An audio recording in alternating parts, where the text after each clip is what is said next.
Представим, что Люрц избежал смерти от рук Арагорна и бежал, после чего возглавил армию Изенгарда, что, подвластная Саруману, победила в битве за Хельмову Падь. Всадники Рохана пали, а Теоден, прорвавшись с боем, бежал с выжившими воинами в восточные земли за Вествальдом.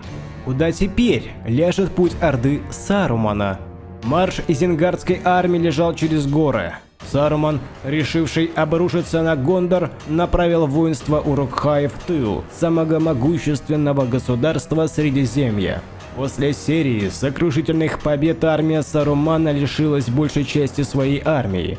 Таким образом, выжившие ранее зеленые Урукхаи, что прошли лишь одну битву, становились более свирепыми и опытными. Закаляясь в сражениях, они обрели невероятную мощь. Саруман постоянно направлял элитные подкрепления из своей крепости, пополняя численность своей победоносной орды. Пополнили армию 2000 берсеркеров, коих обычно на 10 тысяч Урукхаев около 2-3 сотен, а также элитные подразделения тяжелых щитоносцев численностью 4000. Эти Урукхаи в тяжелейшей броне и с громадными клинками сокрушали даже рыцари Дол-Амрата и гвардию Гондора. Сильнейшая армия Изенгарда, что видела Средиземье, численностью в 15 тысяч, вот-вот нападет на большой город Гондора Эрех. Друзья, 90% из вас смотрят ролики, что я делаю для вас без подписки. Подпишись, я тебя не разочарую. Захватив эту провинцию, Гондор не просто ослабнет, он полностью утратит возможность восполнять потери на основном фронте, сражаясь с полчищами Мордора. Гондор готовился к битве за Эрех и стягивал ближайшие армии на оборону города. 5 трибуше, около 3000 тяжелых мечников, 3000 легких мечников и топорников, а также 2000 элитных воинов, среди которых как тяжелая гвардия, так и стражи Фонтана. Ну и прямо сейчас в город из самого Дол-Амрата на полном ходу спешат на подмогу рыцари Имрахиля. Лурц вел армию на Эрех. Изенгардская армада вот-вот обрушится на город. Защитники на позициях, улицы города перекрыты многочисленными подразделениями Гондора. На холме лидер обороны расположил 5 трибуше и элитные отряды. Лурц не планировал бить сразу всей армией, он разделил свою армию надвое и направил их к 2 городским центрам. В первой линии находились Урукхаи, ветераны-мечники, во второй – берсерки, в третьей же – пикинеры Изенгарда, а позади них расположились тяжелые щитоносцы. Ну и в тылу находились лучники Лурца. Арбалетчики в этой битве не сумеют себя реализовать, так как стрелки не способны дать залп навесом. Лучники же в этом плане гораздо эффективнее и могут палить на гораздо большую дистанцию. Пехота Гондора стоит в тени щитов, ожидая нападения Урукхаев. Страх и дрожь пробирает людей до самого основания. Трепет и ужас вселяет марширующая орда Изенгарда. Грохот от подступи Урукхаев доносился аж в Ламедоне, что был неподалеку от Эреха.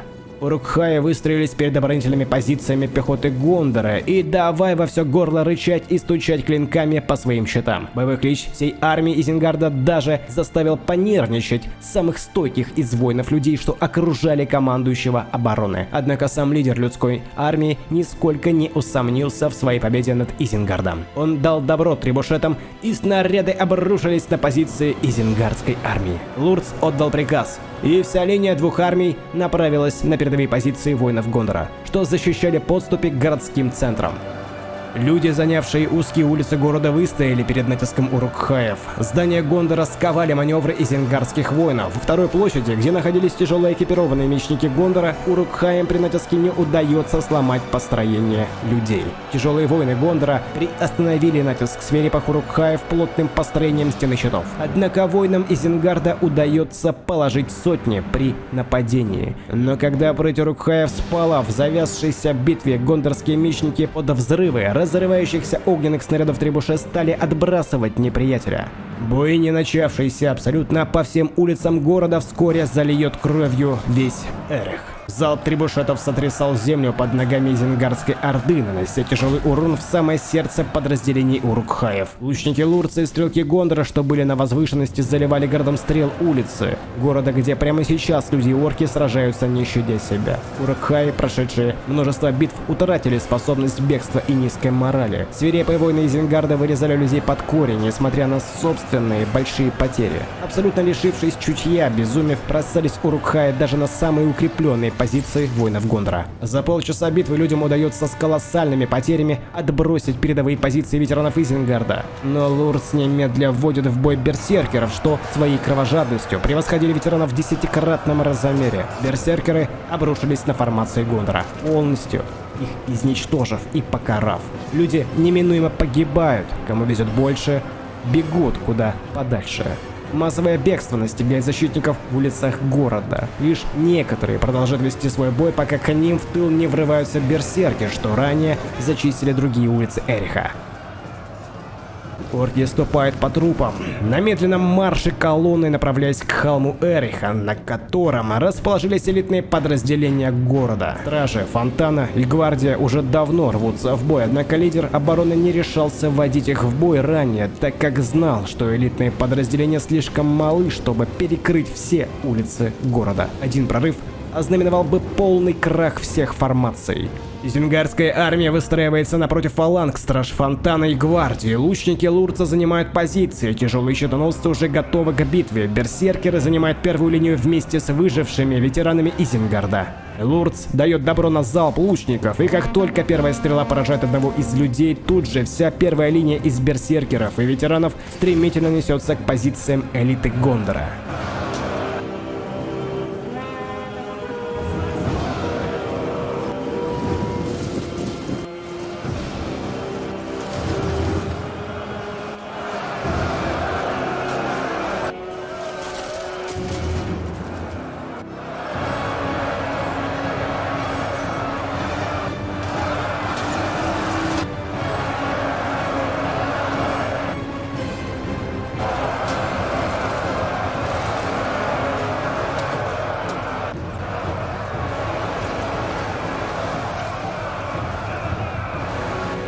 Пики стражей Фонтана не пробить, а тяжелые щиты Гвардии подавно. Берсеркеры и ветераны не способны пробиться сквозь плотный строй, лишенный уязвимых мест. Лурц решает извести выносливость пехоты Гондора, несмотря на огромные возможные потери, и не спешит направлять тяжелых щитоносцев в бой. Лурц решает, что для прорыва достаточно эпик. Фаланги Изенгарда способны проредить строй элиты людей. Спустя минуты боя, пикинеры, что также примкнули к бедствующим от потерь берсеркерам и ветеранам, также стремительно начали нести потери. Как оказалось, пикинеры Изенгарда не имели навыков, чтобы на равных противостоять пикам стражи Фонтана. Ну и не зря же говорят о силе этих воинов, перенявших умения у самых доблестных бойцов Пелагира. Ранее колония Нуминора. Прошлого тысячелетия.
Тем временем рыцари Дуламрата, что должны были подоспеть к началу битвы с великим опозданием, но все же добираются до улиц Эриха. 2000 всадников быстро проникают в город и на полном ходу охватывают натисками все подразделения лучников в тылу армии Изенгарда. Лурц, что не ввел тысячи щитоносцев ранее, наконец может реализовать элиту Изенгарда, бросив их на завязшую боем с лучниками рыцарей Дуламрата. Всадники, того сами не понимая, загнали себя в ловушку. Щитоносцы быстро настигают всадников, начиная рубить лошадей и стаскивая рыцарей с сидений. Волей-неволей рыцари, оказавшиеся на одном уровне глаз, принимаются вести бой пешими.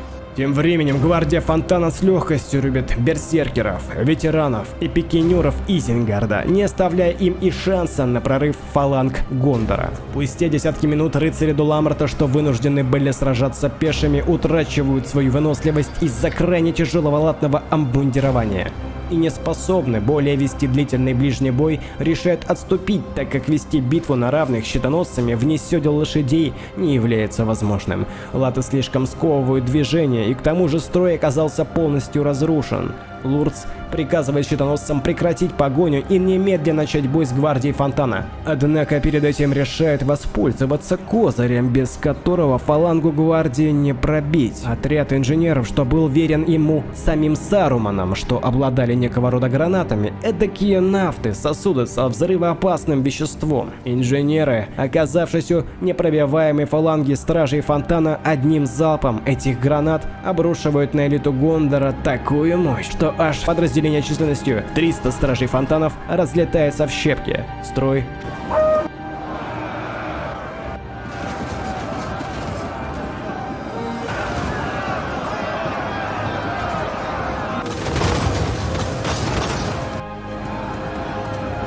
Что ранее не представлялось возможным пробить, наконец полностью уничтожен. Щитоносцы быстро заполняют брешь между прочими подразделениями Гондора и бьют по ним прямо в тыл. Лидер обороны Эриха, видя ужас, причиненный инженерами Сарумана, решает броситься вместе со своей свитой рыцарями Дуламрата на инженеров, чтобы тех перебить, и не дать тем больше такой возможности нанести серьезный урон. Рыцари быстро настигают гранадеров Изенгарда, однако и вместе с тем попадают под удар щитоносцев. Когда инженеры наконец оказались в большей степени перебиты, лидер с рыцарями выходит из боя и несется на всех парах к прочим подразделениям, чтобы ударить в тыл завязших боем урукхаев. Лурц наконец и сам вступает в бой. Его избранные налетчики, являвшиеся охраной полководца, следом за ним врываются в построение стражей Фонтана. Лучники Гондора, утратившие боезапас часом ранее, также вступают в битву.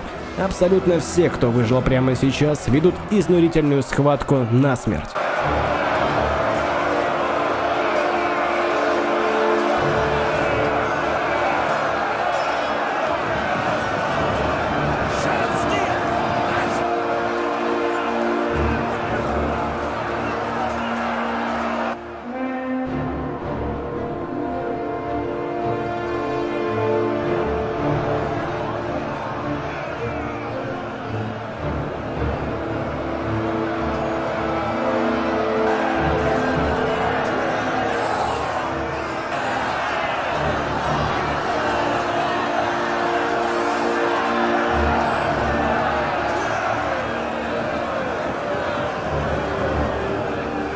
Несмотря на выдающуюся прыть, рыцари Дуламрата вне улиц города, им не удается сломать боевой дух закаленных урукхаев.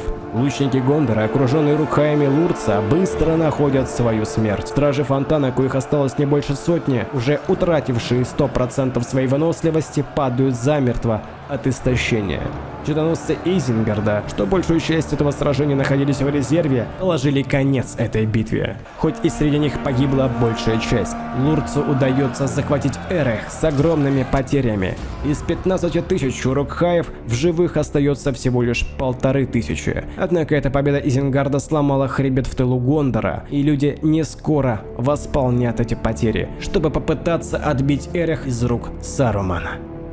Подписывайся, обязательно пиши комментарий, читаю все и стараюсь отвечать на все. С тебя лайк, ну и конечно же спасибо всем тем, кто поддерживает ролик донатиком по реквизитам в описании. До новых битв!